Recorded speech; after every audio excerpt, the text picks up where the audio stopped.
Welcome back to today's episode. We are going to talk all things happy places and the power of your environment because I could go off on a freaking tangent about this. As we will. Buckle up. Hopefully you have a good bevy. What are you drinking today? Recess, magnesium and adaptogens, literally my favorite thing ever. Not sponsored, but Recess if you want to. Cheers. Cheers. So let's talk about just in general the power of your environment, period, right? So regardless if it's good or it's bad, there's power in that. And we've talked in previous episodes just about the energy of things. Everything holds an energy, especially a place. And if you're in a place that is draining you, that is sucking the life out of you, that could be your corporate environment. That could be your current home. That could be the state you live in. Correct. It could be literally anything. Have you ever walked into a place, regardless if it's a coffee shop or something, and you instantly are like, I don't feel good here? Yes. It's just like a low energy and you're just like, I am just like uncomfortable. It's like the hair on the back of your neck stands up a little bit and it's just like heavy feeling typically. And it's just like, no. And the opposite is true too. Have you ever walked into a place and you're like, oh my God, like the vibes are vibing, the energy is good, I am high on life, we are living, laughing, loving. Correct. Yeah. And how powerful are both of those, right? But imagine, I mean, we both lived it, to be in an environment that's negative, that is part of your home. Yeah. Right. So like every day you're there. I literally just got goosebumps thinking about that. And I hate that for me, for you, for literally anybody who's experienced that or is experiencing that. Let's dive into it. Tell me about your environment. Yeah. And to say too, like we've both experienced that in big and small ways when it comes to unhappiness in a work environment, workplace, as well as the states that we've lived in. I love that I'm from there. I love going home and visit family. I miss the food. I miss Mardi Gras. There's so much that I appreciate about my roots, and I would not trade where I'm from. However, I knew from a really young age that it wasn't my place to land forever. Now, I'm not going to never say never. Who knows if my husband and I end up back there one day, but I like my mom always said, I was born with a suitcase in my hand. Like I had literally had a suitcase that said going to grandma's. But I've always known I was obsessed with Mary-Kate and Ashley when I was little. And so I would watch all of their movies and they were all over the world. And long story short was like, I want to move somewhere fun. And then New York Minute came out and I was like, New York, that was my place. That's my place. Amazing. So like from a very young age. And then of course like Cheetah Girl, all the other movies that you see. So I looked into actually going to college outside, like out of state. I wanted to go to FITM in LA and literally got as far as I was on the phone with recruiters. I was on the phone with like administration office, like whatever. I had a cousin that lived in LA. So I was like on the phone with my cousin Michael being like, hi, like, and I don't even know him that well, but me and my mom were like, okay, let's figure this out. Because my parents were open to it. They were very much like, if you go to college out of state, you're going to have to get like know somebody. Student loans. No, but you're going to have to get student loans. Like my parents, super blessed. My parents paid for my education, but in state in Louisiana, we have something called TOPS. So that takes care of a lot of your tuition if you qualify for it. Gotcha. So my parents were like, we'll pay the difference beyond your TOPS in state, 100%. Out of school tuition though, they were like, we can't. It was like $30,000 a semester or something. Great. Like it was a lot. Yeah. So we were on the phone with admin, the whole nine, on the phone with my cousin, and my mom I remember her sitting me down and she was like, hey, you can move wherever you want, but I need you to really think about this. Do you want to move for your undergrad? She was like, why don't you save and move for your grad school? You decide you want to do that or move after college. She was like, you could save so much money by going in state and you could still go, you can leave the hometown. You don't have to stay in Thibodeau, but like you should really just think about this. And do you want to graduate college with crippling student loan debt of tens of thousands of dollars because we can't pay $30,000 a semester or whatever it was. And I had that real come to Jesus moment of I should not. And funny plot twist now, I use my degree. Let me not say that I don't. I have a degree in PR. She does. She uses it. So I totally use it. But like for years I went into design after. So I didn't use my degree traditionally for a long time. So thank God I didn't spend tens of thousands of dollars on it. Because the quick side story there is my senior year of college, I fell in love with design, even though I was a PR major, was not switching my major in my senior year. I was like, screw it. And then I self-taught myself. And now we're here. We have design agency, marketing agency, and PR is coming full circle because we totally do that for our clients now. Yes. But all of it to be said, I stayed home. So once college was done, I was itching. I went to college in Lafayette, Louisiana, which is about 2 hours away from my hometown. But I stayed home in the sense of Louisiana. Graduated in 3.5 years because I was itching to leave.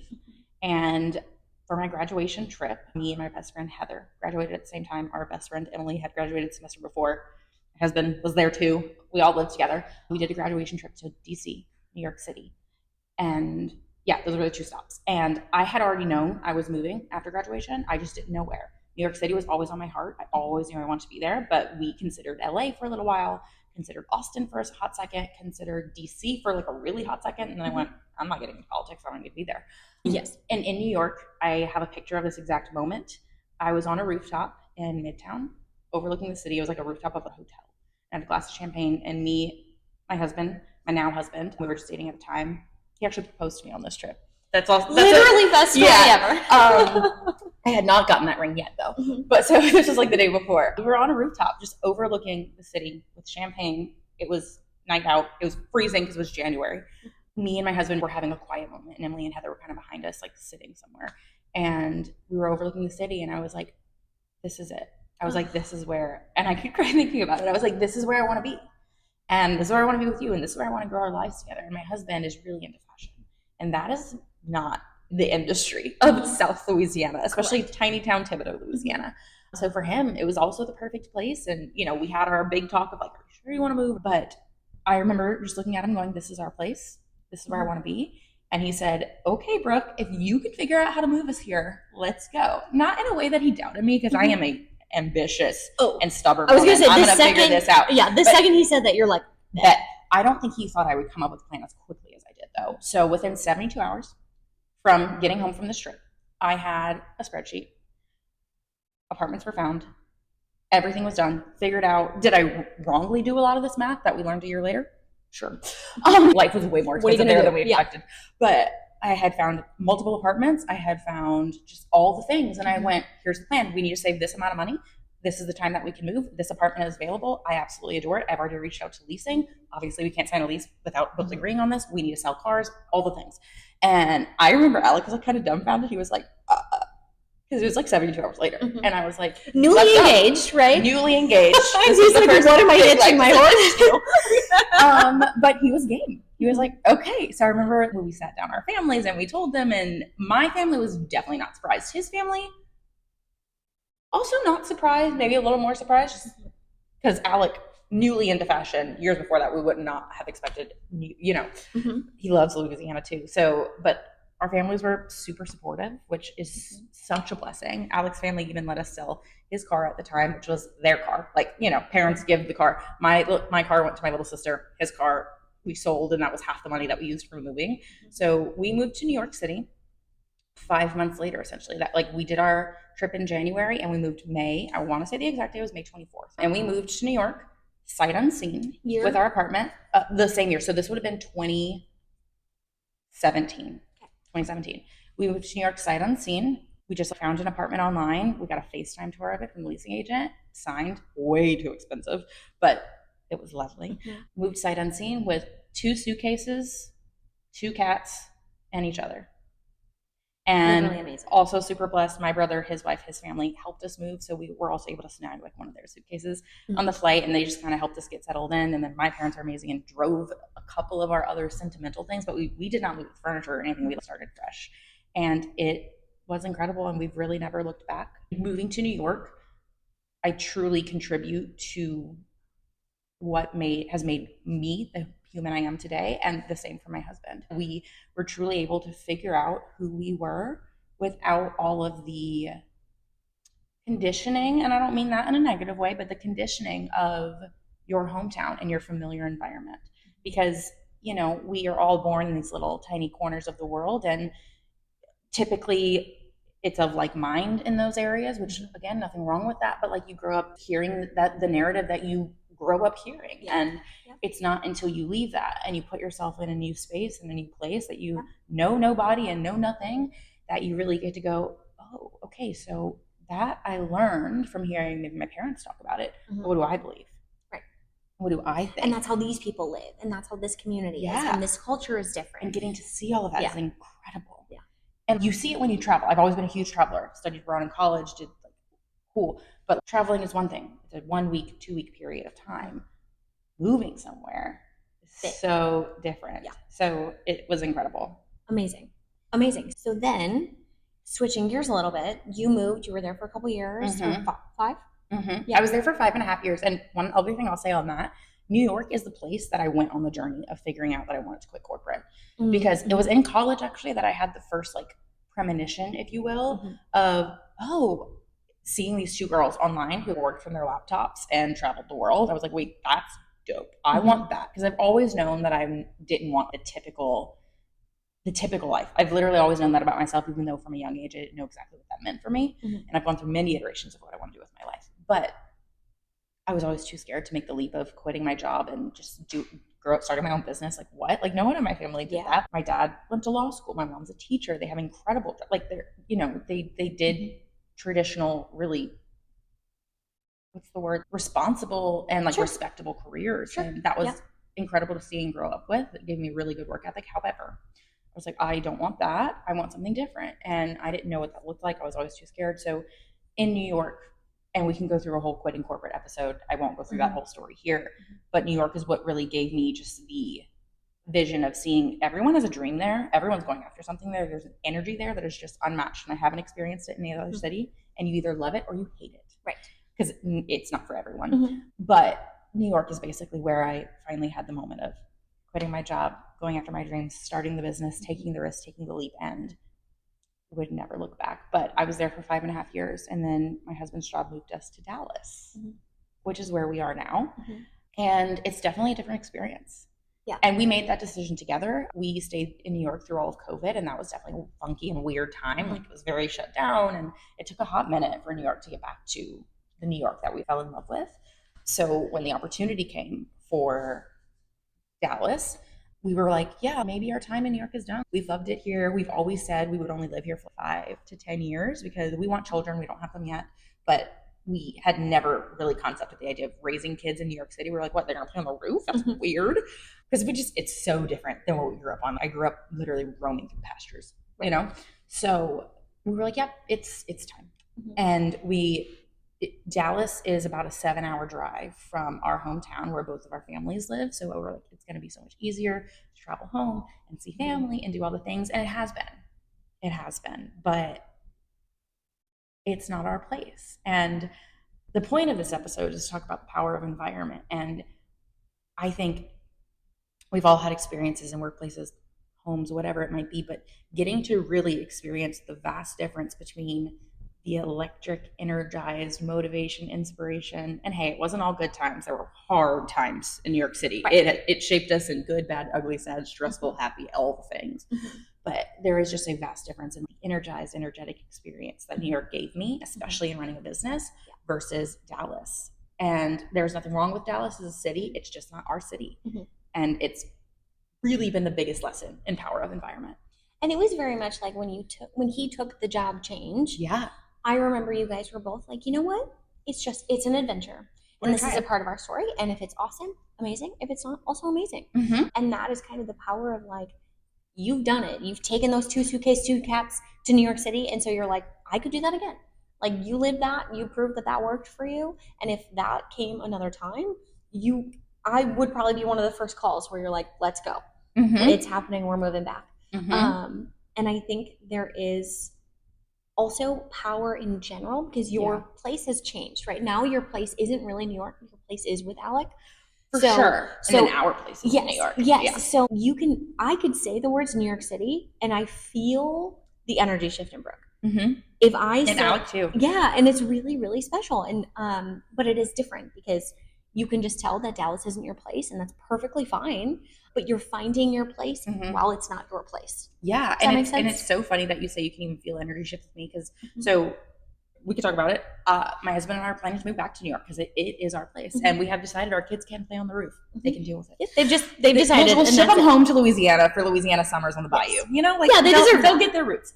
We're talking with this company. We want to move with this job. He loves where he works. I love where he works. And just for a hot second, the conversation of, okay, like we're going back to New York. In that, there was a second where LA was put on the table and we considered it. Like I have always been intrigued by LA. Beach, like sunny and 70 year round, absolutely. And we really considered it. We really did. We both hate driving though, and that was like a big negative to LA and Dallas, if we're being honest. and literally any place that's not New York City. Basically, but we considered it for a second, but his boss actually, or it really was like his boss's boss, called him out and was like, okay, when I talk to you about New York versus when I talk to you in LA, there is an energy difference. And he's like, I don't want to be having this conversation again of moving you lovingly in a year because LA isn't your place either, and you want back to New York. So he's like, I just think about it. Like, well, we could talk about either way, but just know that I'm even noticing a difference. And this is about my husband, not me. I've never talked to this man.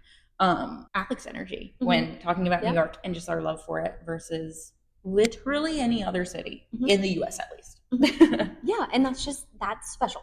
But even like you'll go back and you'll visit friends for a few days, and the moment you get on that plane, the moment the plane lands, I can feel my personality downloading again when the plane lands, and I wish I was being dramatic. It literally, it's tears, happiness, joy, and Alec felt the same thing. He went back recently, and he was like, I just felt like myself again. Yeah, and it was fast because it's not like you were there for like 2 weeks or whatever. Like you'll go for a few days and instantly be like, yes, like I need the subway, I need these people, I need to walk, I need all these things. Energy, yes, yeah. It changes your behavior too. I have noticed, and Kelly can attest to this because you've seen me in both cities. We were newer friends when I was in New York, but still, like you came, you visited, and you've obviously seen me through my entire Dallas experience, and I behave differently, not intentionally, but it affects my mental health. Straight up, I definitely am someone who deals with anxiety and depression, and I think that is an okay conversation to have because like mental health is so freaking important and you're not alone if you struggle.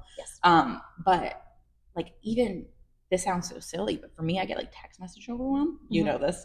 One, I really don't like texting. I love a phone call. I am old school like that. I would rather hear your voice and we can chat about whatever, have a FaceTime catch up. But for me, I get text overwhelm. And what's funny is I had this realization the other day, and I was just talking to you about it, where I've never been someone who's super big on texting since literally high school. So the idea of me not loving texting isn't necessarily new. I've always been a little slower to get back to text unless it's like a plan that we're trying to make super important.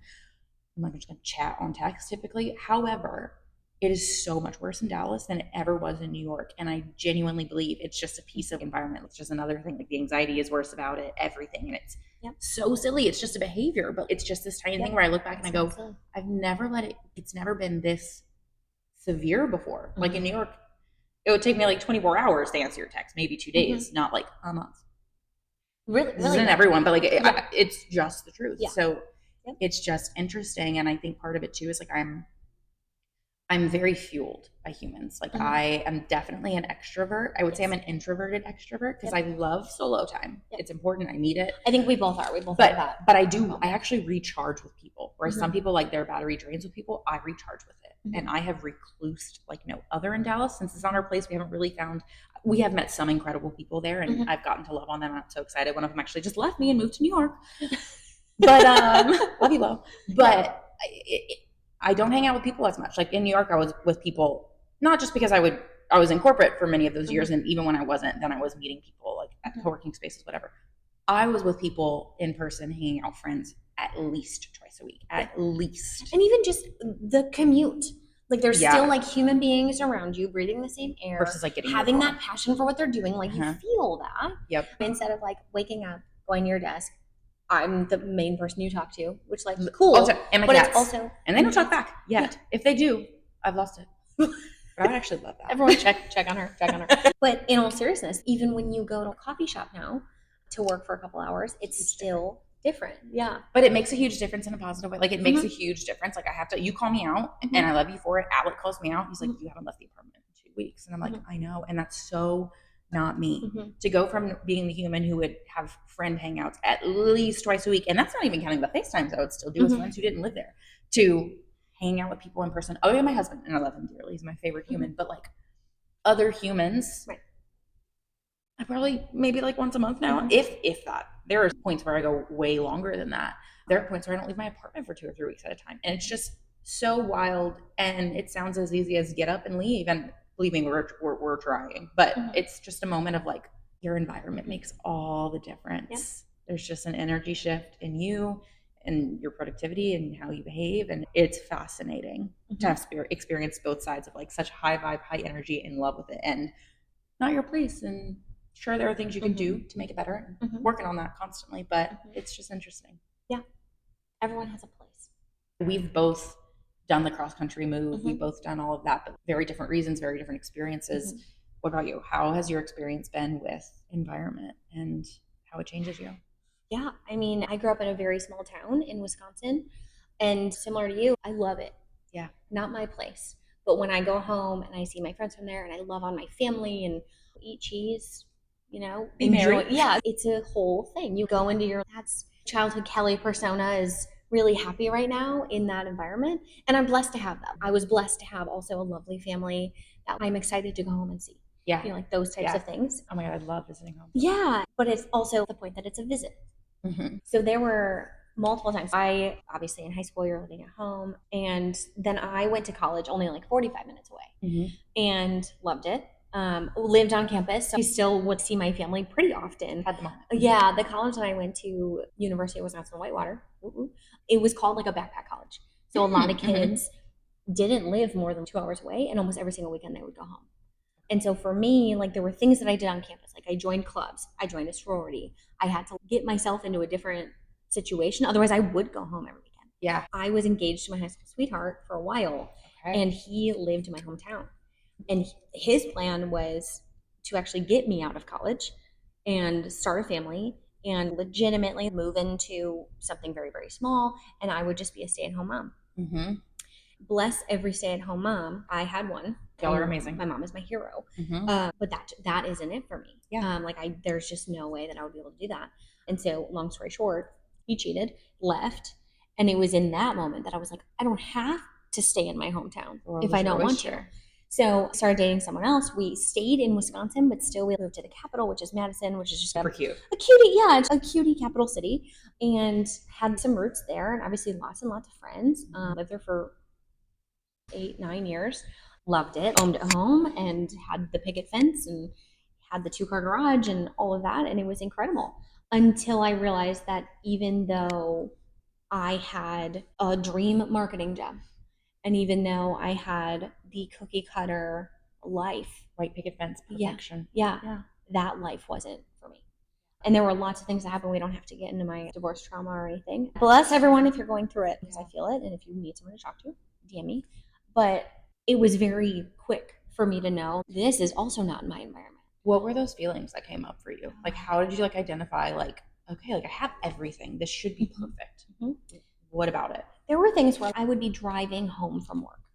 My commute was 7 minutes. Okay, so my decompression time was super fast. And where I worked and compared to where my husband worked, we're on the same campus. Okay. So 90% of the time we even drove home together. But there were moments where we would get in the car and we wouldn't say anything because we didn't want to talk to each other. So I would be at work all day. He'd be at work all day. We'd get in the car and either we would bitch about work or it would be like this awkward, I don't know what to talk to my husband or wife about. But if I was driving home alone, I would take an extra long route. And it was those days that I'm like, I'm not taking an extra long route because I like to drive. She hates driving. I'm also not a driver. But I would take the extra long route because I realized the second I got home, it would be that heavy. I have to put on an apron and play the perfect wife scenario. There was just a moment that it clicked for me that wasn't my destiny. Yeah. I love being a wife. That was, as a role, it was lovely. But it was the standards that I would have to uphold. So it would be like, you still worked a full-time job, but you were also cooking, and you were also cleaning, and you were also the one buying all the Christmas gifts, and you were also the one wrapping all the Christmas gifts. But also, if you spend too much money on Christmas gifts, that's a no-no. And and it's really important for me to work out and be in community with people like that. And my ex-husband was very adamant that I couldn't go to a gym with other people, that I could not go to a yoga studio because it was too expensive. I know you've told me before that there was a moment where you and your ex-husband had talked about moving because this has been a dream for you forever too, right? Yep. And it changed. So I think that. Yeah. So before we were married, I was running trade shows all over the country, so cool. Which is really, it was amazing. It was such a cool job. And that was a fun season. But I had a trade show here in Seattle, and I'd never been. I literally knew nothing about Seattle besides the fact that there was a market, and I was like, that's pretty dope. And also for any event managers out there, you don't really get to really explore the city that much, especially during event week. So I literally was like, all right, I'm in there, and then I'm working 15-hour days, and then I'm going to that venue inside and out. Yeah, that is it. take extra chapstick because you know your lips are going to be chapped because you don't have time to drink water. Or you're wearing really comfy shoes all day because you're literally running miles. But I digress. I'm in the air, I'm on my way, and the plane touched down, and I just started sobbing, like uncontrollably sobbing. And I'm sitting next to someone that I work with, right? And they're like, "Are you okay?" And I'm like, "No, yes, no." And they're like, "Oh, what's wrong?" And I was like, "Nothing. I don't know what's happening to my body. Like I just am having this like legit visceral reaction that like I love this place." And you haven't even stepped off the plane yet. No. Like we opened the window and I was like, wow, there are evergreens everywhere. Like I remember that was like one of my first thoughts. Had Seattle ever been on your like dream travel list, or was this just so random? It was so random. Yeah, no. I always knew I was going to be like a water person, a beach person. Like that's water my thing. Yeah. Again, if I could be a mermaid, I would decide to be a mermaid. But the point I'm trying to get across is that was such a moment. And I got off the plane and I'm, we're going through and it's one of the event days and I'm walking to the convention center and I remember calling my ex and being like, hey, if we ever move from Milwaukee, Madison, Wisconsin area, this is it. Seattle is Milwaukee, but better. No offense, Milwaukee, but like it's better in literally every single way. Yeah. And he was like, nah, absolutely not. Like we're never moving. And I was like, okay. Like I was a different Kelly back then. So I would be like, yes, sir. Like, of course not. Like, we're going to be close to family. You're right. That makes total sense. Dumb. Why would I ever want to do that? Just kidding. Yeah, right? So then fast forward, I'm in this marriage. I quit my corporate job and I start my first business, Caffeine with Kelly. And one of my clients was out here. And so I was like, well, I'm going to go. Like, I'm going to go back, whatever. I came back and I had totally forgotten about like the crying. I had forgotten about how much I love the city. Like literally forgot about it. I must have literally blocked that out. Yeah. And again, the plane touched down and I just started crying. And I had this whole thing like, okay, God, like this is a little much. Like I've been here before. Right. And also like we had this, like, no, we're not moving. Like I've had the discussion already. And so I left, I go home and I had told my husband at the time and I was like, how wild. Like it happened again. What are the chances? Right. What are the chances? And he, it was just a story at that point. So then when things really started going sour in my marriage, I still, even in that moment, didn't think that I would move. I knew I would move somewhere. Like I wanted to get like a timeshare somewhere or like a condo somewhere and rent it out half the year. Like that was the main thing is like I will have a solid place in Wisconsin and then I'll also have like a vacation home where me, my family, anyone that I know can use it, but also I'll rent it out. Puerto Rico was very, very high and still very high on that list. And then I remember I was alone one night. When I first got divorced, I moved into a friend's farm, bless you, Britt. She was also going through a divorce and she let me live in the basement of this farmhouse. It was super cute. Super cute. And there was zero heat. It was during the winter. I literally had like a tiny heater next to me, like next to my space heater. Snakes in the walls. It was insane. There was a lot, and that was the first time I felt free. And most people, if you would have walked in there, like obviously you've been there, but not you. Like rhetorically, you listening. Me, if you would have walked in there and saw it, you would have been like, oh my god, like the floor is concrete. Like it was so cute though. For anyone listening, like it was cute. Rustic chic. Yes. But it was cute. Like we did our best, but it was a true basement. Yeah. And it was like 400 square feet. It was very, very small. The water didn't work all the time. Like there were snakes in the walls. It was this whole thing, but it was still a happy place for me. It was your place. Yes. And it's just yours. And there were all these things where like, but I had that house, but I had that amazing marriage, but I had the picket fence, but I had all these things. And I realized when I was alone in a basement, period, I felt more happy than I was in a cookie cutter American dream home. That's big. Yeah. So there were many nights that I would cry myself to sleep of like, holy shit, Kelly, like you did this. Like you did this for better, for worse. Here we are and you're still happier. Like that's wild. Power of environment. And then like people in the environment too. You also just removed the other half that was making you unhappy in many ways. And like that, even that little switch changed an environment.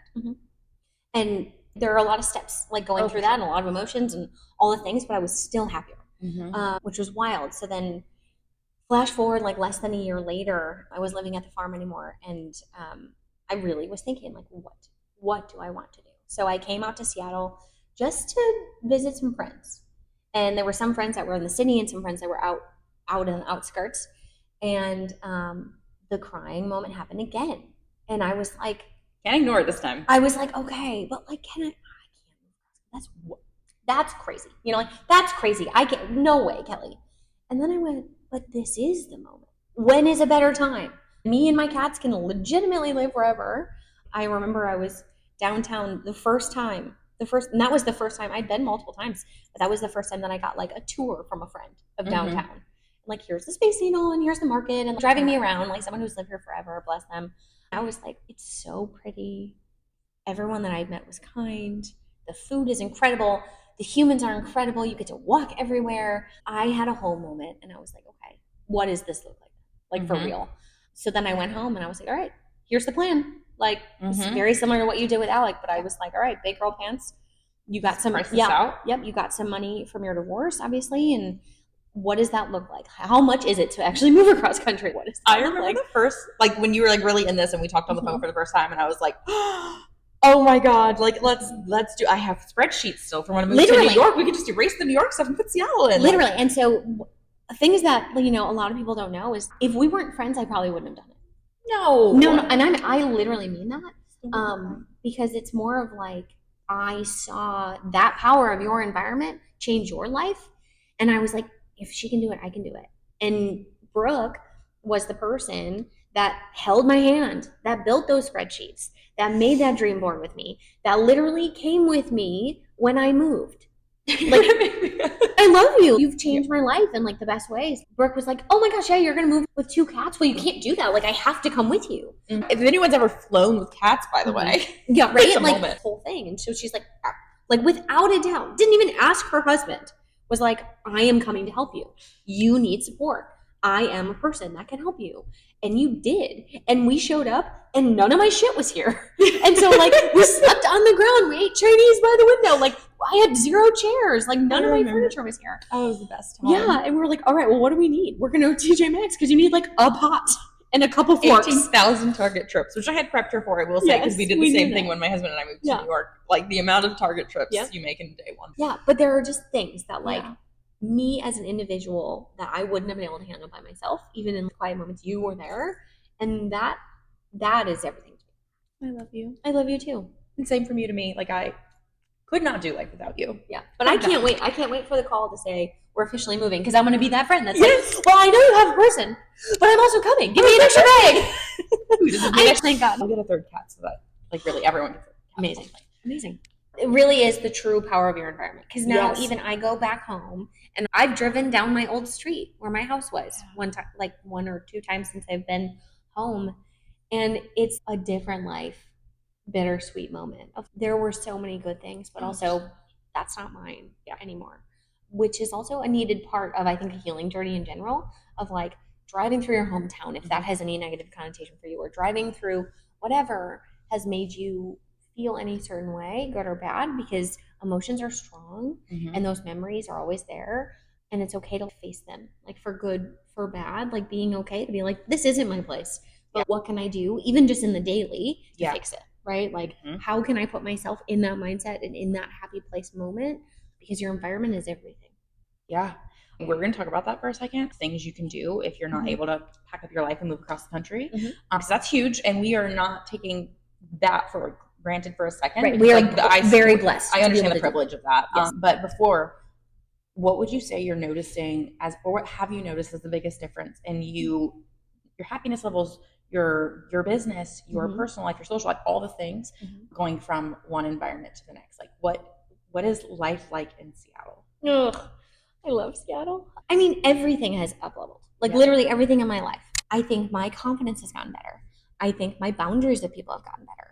I think I have cut out people in my life because I knew that like moving out here was a physical barrier, but also it really allowed me to have that quiet time by myself to be like, wow, they are not good for me. And just because we're, been friends forever doesn't mean that we should continue because they're sucking the life out of me. I think for me, still every morning, you can even, Brooke can attest, I will wake up and I will open the blinds in my apartment and I go, good morning, Seattle. She does. Every Legitimately. morning. To the sunrise. Yeah. And it literally, it's just one of those things where every morning I have a gratitude moment of like, I've done it. I'm here. And I've officially been here for over a year. And I still do that every morning because it's wild. Yeah. In my wildest dreams, would I have a view that I have? And again, I'm very, very blessed. Like I get to look out at the Puget Sound every single day. And that was a big part of like, all right, well, if I'm moving, at least like I need the water. Yeah, I need the water because for me, water makes me happy. Mm-hmm. And that is something even from little on, like the first time I went to a beach, I'm like, oh shit, my entire life has changed now. Yeah. And I was always a huge country girl. And like, I love that. Like I grew up in a very, very Midwestern environment. And I love that. Hey, you brought your cowgirl boots to Seattle. Correct. You don't have to leave it all behind. They live. They're here. Yeah. It's like you can take the girl out of the country, you can take the country out of the girl type situation. Mm-hmm. But I knew, and my family even knew, and have been very supportive, that like it would be a beach probably somewhere. Thank God I didn't decide a random island in the middle of nowhere. Considered it for a second. Yeah, quite. But I think Seattle has all of the things in me that makes my heart happy. Yeah. And I can just tell that literally every day. Mm-hmm. And so for me, I know how important it is to have that. Mm-hmm. And I don't think I needed God to nudge me hard. Yeah. Oh my, it's so scary. Yes. There is anyone who is listening and feeling that pull, like because I know when I was feeling the pull of wanting to move somewhere or even smaller things, wanting to quit that job, start that business, whatever the big change of environment is, it's that thing where you hear like any of those TikTok astrologers or the tarot card readers or whatever, and they're like, the thing that's on your heart that you keep pushing towards, and like that thing that pops into your head. If you're listening to this and having that moment and something is popping into your head of like, I know I should quit the job that I hate and start the business or move to that new place.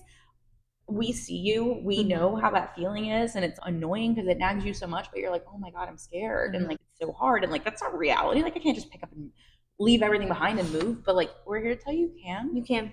I'm not saying do it. I'm not saying quit your job with nothing in savings, move across the country with $1 to your name. Right. If you want to do that, cool. Good luck. I'm not recommending that at all. But no. But like there are people that have done it, and there are people that even through the hard, there's that light of like, wow, okay. Well, my finances will take a hit. Well, I'm leaving family. I'm taking time away from whatever to move and do something for me, which also you have to, I don't want to say get over, but you have to work on this is what you need. Yeah. God made you special, and the things that make you special are literally appointed from him, and he knows that Seattle was on my heart. Yeah. Even from a little girl to be like, oh, the water makes you happy. The smell of the water makes you happy. The silence of the water makes you happy. When I'm stressed, even from probably high school on, I would put on wave music. Yeah. Because like I knew that like waves legitimately instantly calm me down. So this has been on my heart forever, and I pray that God is up there like, finally. she got it, ladies and gentlemen. No, and just everything is figure outable. Yep. Like, let's just say that too. Like everything is figure outable. The finances are figure outable. Does this mean you can move tomorrow? Maybe not. Maybe this is cool, like I know I want to move somewhere, or I know I want to quit my job. Like set a deadline. Always set a deadline, because I think having a tangible timeline that you're looking forward to just gives you something to work towards instead of don't one day yourself. You'll one day yourself to your deathbed. Legitimately. So set a timeline, set a date, put it on the calendar and go, this is the day. This is the day I'm moving. And then reverse engineer it. Because everything is figure outable, and you can set, financial goals, you can make moving parameters, you can figure out things, schedule the tours, do whatever you need to do, but it's all figure outable. And it's insane the way it will change your energy. And isn't it funny how much you can feel like, you even said earlier of how when you moved here, like you got better with boundaries, people left your life that shouldn't have been in your life, whatever. It's insane how much you notice who is draining you when you're in a place where you're finally feeling clean and energized. Because when you're in that environment that you're already feeling drained because you're already drained from your environment, you don't notice the other energy sucks as much because I'm already down, so it's not as jarring of a difference. But when you're in a place that you're feeling high vibe and you're loving life and you're dancing down the streets to your main character energy music, and then that person comes in and drains your energy, it's noticeable now. Correct. Yeah, it's like your highest self is like, the heck are you doing with that person? Scratch the record. What? Really though, it is wild. There are moments where I was clear on so much, and I thank Seattle for that, because it gave me the fact of like, I'm doing this for me. This is empowering. This is what my soul needs to be happy. And also, how can we make sure that I live and happy in every case of the word if I can? Like you said, it's very, very night and day. to think and see and feel negative things then. You're like, oh my gosh, I was there for so long. Gosh, how did I do that? Yeah. Yeah.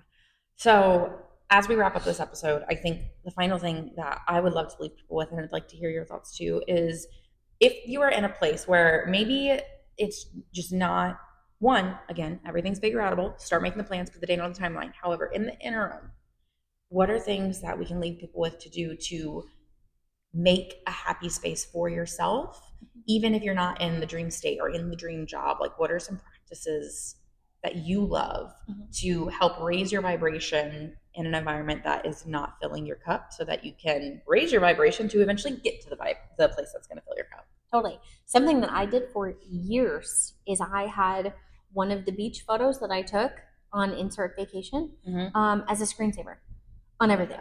Literally, it's still on my computer. I still have it on my phone, because looking at that, it instantly made me happy. It instantly calmed me down.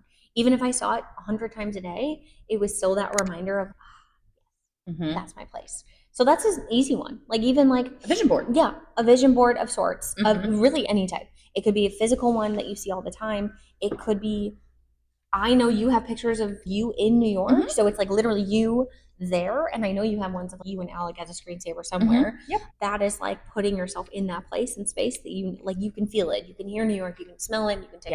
It's really like the full body experience you have to put yourself in. So that is one thing that I would suggest for people. Yeah, I'll kind of even piggyback off of that and say anything that can put yourself in the experience of it. I'm a huge visualization person. I'm a huge vision boarder. So, visualize yourself in your dream place every day. One, it's going to fast track you getting there. I promise, because it's going to be making it more comfortable in your body, and like your subconscious is going to get more comfortable with the idea. And then you'll see the opportunities via your reticular activating system. I could go down the entire sciencey nerd side of this, but like, visualize every day. Your mind doesn't know the difference between what's happening in real life and what's imagined. So visualize yourself there. You will get yourself there. But two, I think part of the way you could do that, I did this before moving to New York. I would watch everything that was filmed in New York. Everything. Huge Sex and the City fan, huge Friends fan. Any like movies that were in New York, younger, like all the things. I would watch everything that was filmed in New York, and because it just made me excited to live there. Because like, I'm gonna live there. I'm gonna do it. And then when it came to even pivoting from like a physical space experience, but like your environment, like a work culture, maybe you're not happy where you're at, find vlogs of people doing what you want to do and watch them and study their life. One, success always leaves clues. So start to notice the habits they have, start instilling those in your life, but just really surround yourself with content. And that's not just binging things on TV per se. Do that, yes, but read books, do the different things about the place that you want to be or the job that you want to have. Because the more you flood yourself with that stimuli, the more that you're going to notice the opportunities that will help you get there, and it's going to keep your vibration higher. Because I know when I watch an episode of Friends, one, not only is it funny, but if they were walking around the city, I would be like, oh my god, like I can't wait to live there, or I can't believe I live there. I kept doing this when I lived there too, because gratitude is a huge thing. But really putting yourself in that moment where you can like fully feel it in your body will make the biggest difference. Yeah, maybe it's not moving cross country, right? Maybe that's not your dream, but you want to really start that business. Yeah. What I used to do is I would have obviously my normal corporate job, Monday to Friday, but Saturday mornings, I would take my laptop to a coffee shop and pretend that I was like working for myself. Yes. Right? I would start just something fun. It didn't matter what it was. So then now, even now, and I've been an entrepreneur for years now, walking into a coffee shop with my laptop, I feel that. I love that. So it's very much like I can work from anywhere. I can work from a coffee shop. That's amazing. And now when I walk into coffee shops, literally insert anywhere else in the world, I'm like, I live in the coffee shop. Like, oh my gosh, of course you do. And I literally think about that. I was like, oh, but the amazing coffee that I'm surrounded with in Seattle, incredible. Like, that's my own love language. And tying happiness to something like that is also really powerful, even in a small way. It's an anchor. Yeah. The final thing I'll say too is gratitude is huge when it comes to helping your energy in the environment you're in, even if it's an environment that drains you. And again, moving, job, doesn't matter. Find gratitude for your current situation. And that is so much easier said than done, let me tell you. But say you do the things that we're saying, say you get the vision board, say you do the visualization, say you're watching the content or reading the books that are about the place that you want to go or the job that you want to start, and you're feeling like so high energy and so excited, and then you just kind of have this like fall back to earth moment where you go, but that's not my reality, and then you're grumpy for the rest of the day and you're just pissed that you have to go to that job that you hate. you're bringing your vibration down, and that energy is not going to help you. That energy is not going to help you get where you want to go. Right. So one thing I did this actually when I was changing my environment and leaving my corporate job to start my own business. Obviously, I could not do that overnight. I had to really work on saving. Like, me and my husband had to have big conversations, whatever. I had to get the business set up to where I really could, and it was sustainable enough for me to leave. I would wake up every morning, and I was miserable in my corporate job, miserable, and I was grumpy about it. And I would wake up every morning and gratitude write 10 things I was grateful for about my corporate job. Some mornings it was that I was grateful that my corporate job had free coffee and I liked my coworkers. It didn't have to be these big crazy things. Thank you for paying for my bills. Thank you for paying for my, oh my God, yeah. Thank you for being the stability I need right now to get where I want to go. But just gratitude journaling about where you're at, even if it's not perfect, even if you're not in love, it raises your energy, it raises your vibration, and that will help you get where you want to go so you can have that change in environment you dream of. Right. And I think that's beautiful. Just start small. Start small. If you want it, it'll happen. Just any next little baby step will get you to where you want to go, and that's really, really important. So thank you. Thank you for sharing your story. Thank you for letting me share my story today. Thank you for everyone who's listening, because we really, really appreciate it. If you're in any of these seasons, we see you and we feel you and we adore you. Drop it in the comments, and please tag us at Find Your Fuse. Yes. All things moving, all things mindset, all things finding your fuse, because we've found ours. Hell yes. And if you have any questions about moving across the country, quitting corporate, just changing environment in general, let us know, because we're here to help. We're here to support. We want to hype you up, and we want to see you get where you want to go, because don't settle. Don't settle in life. Thank you again for joining us today. We'll see you next time. Okay, love you. Bye. Thank you so much for listening to today's episode. We have new episodes coming out every Thursday, so we will catch you in one of the next ones. And please take some time, follow us on @FindYourFuse, or email us at info@findyourfuse.com for all inquiries and all exciting things that you want to chat with us about. We love building this community, and we love you. Take some time and leave a review. Anything above 5 stars, we'd love it. But really, we appreciate you, and we appreciate your feedback in any form, because the more feedback we can get, the better we'll get. Okay, love you. Bye.